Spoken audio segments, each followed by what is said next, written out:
Camp politics ఒకప్పుడు country లెవెల్లో కంగారు పెట్టాయి. స్టేట్ లెవెల్లో పార్టీలకు బీపీలు పెంచి ప్రజా తీర్పునే తల్లకిందులు చేశాయి.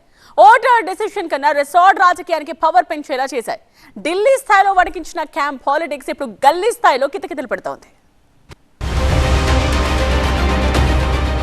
ఎంతవారు గాని కాంతదాసులే, అది తాతల కాలం నాటి ముతక సామెత. కానీ ఇప్పుడు ఎంతవారు గాని పవర్ కు దాసులే, అది సర్పంచా, మున్సిపాలిటీనా, కార్పొరేషనా, ఎమ్మెల్యేనా, జానేదో చేతిలో పవర్ ఉండాలి. ఒంటి మీద నిగనిగలాడే ఖద్దర్ చొక్కా మెరవాలి. మూతి మీద మీసం ఉన్నా లేకున్నా బ్యాటిల్ గ్రౌండ్ లో తమకు కుర్చీ ఉండాలి. ఇదే ఫార్ములా నడుస్తోంది నేటి రాజకీయాల్లో. మామూలుగా క్యాంప్ పాలిటిక్స్ అంటే మనకు తెలిసింది సీఎం స్థాయిలో జరిగే పైరవీలు, లాబింగ్లు, జంపింగ్లు, బేరాలు, సారాలు, రిసార్ట్లో మసాజులు, మతాబులు, పార్టీల్లో అంతర్గతంగా సాగే మతలబులు. కానీ ఇప్పుడు గల్లీ స్థాయిలో క్యాంప్ పాలిటిక్స్ చేరాయి.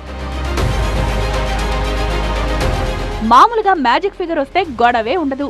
కానీ అందనట్టుగా పవర్ చిక్కనట్టుగా వస్తేనే అసలు ఫిగర్. పవర్ రాదు, చేసిన కష్టం, ఖర్చు అంతా బూడిదే. అందుకే ఎలాగైనా పవర్ లోకి వచ్చేందుకు క్యాంపు రాజకీయాలకి దిగుతోంది రాజకీయం. ఇప్పుడు మున్సిపల్ ఎన్నికల్లో హంగొచ్చిన స్థానాలు 30 పైగానే ఉన్నాయి. ఈ 30 స్థానాల్లో జెండా పాతేందుకు ప్రధాన పార్టీలు గెలిచినోడ్ని గెలిచినట్టుగా కబ్జా చేసేస్తున్నాయి. అందుబాటులో ఉన్న హోటల్స్, రిసార్ట్స్ కు వీళ్ళని తరలిస్తున్నారు.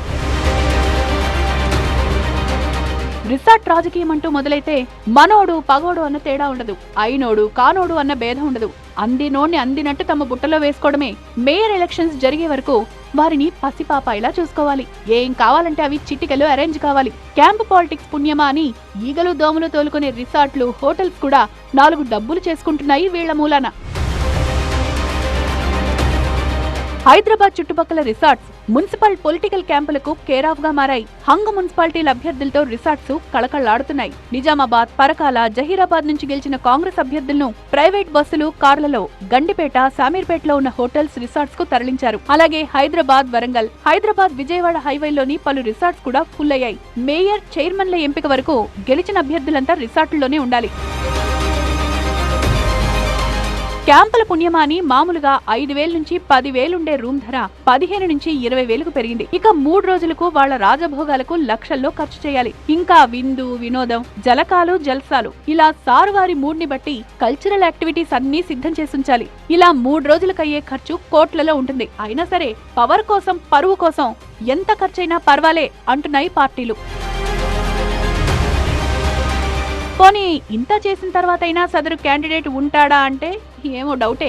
రాజభోగాలన్నీ అనుభవించాక చివరి టైంలో హ్యాండ్ ఇస్తే ఇక పొలిటికల్ కితకితలే. అందుకే ఒక్కో క్యాండిడేట్ కు 4-5 సెక్యూరిటీ గార్డులు కూడా ఉంటారట. ట్రావెల్ ఖర్చులు అదనం. మేము జైరాబాద్ నుంచి వచ్చాం. మా క్యాండిడేట్లు 20 మంది ఉన్నారు. 60 మంది దాకా ఉన్నాం. అందరు నాయకులు, సపోర్టర్స్. నిన్న రిజల్ట్ అవుట్ గా అందరూ ఈవినింగ్ వచ్చేసినాం ఇక్కడికి. ఇండిపెండెంట్లు కానీ ఇంకా కొన్ని వేరే పార్టీలు కానీ మేము రివీల్ చేయొద్దు, మాకు మద్దతు చేయడానికి రెడీగా ఉన్నారు. కొంతమంది బీఆర్ఎస్ నుంచి కూడా 2-3 మాకు టచ్లు ఉన్నారు. గైరాజరు అయ్యి వాళ్ళు మాకు మద్దతు తెలుపుతున్నారు. హంగ ఏర్పడిన మున్సిపాలిటీలోని పార్టీల అభ్యర్థులతో పాటు మెజార్టీని దక్కించుకునేందుకు ప్రధాన పార్టీలు పావులు కదుపుతున్నాయి. ఇండిపెండెన్స్ ను తమ వైపు తిప్పుకునే ప్రయత్నాలు సాగిస్తున్నారు. దీనిలో భాగంగా ఇండిపెండెన్స్ ను కూడా మచ్చిక చేసుకుని రిసార్ట్స్ కు తరలిస్తున్నారు. దీంతో హంగ మున్సిపాలిటీల్లో రాజకీయం రసవత్తరంగా మారుతోంది.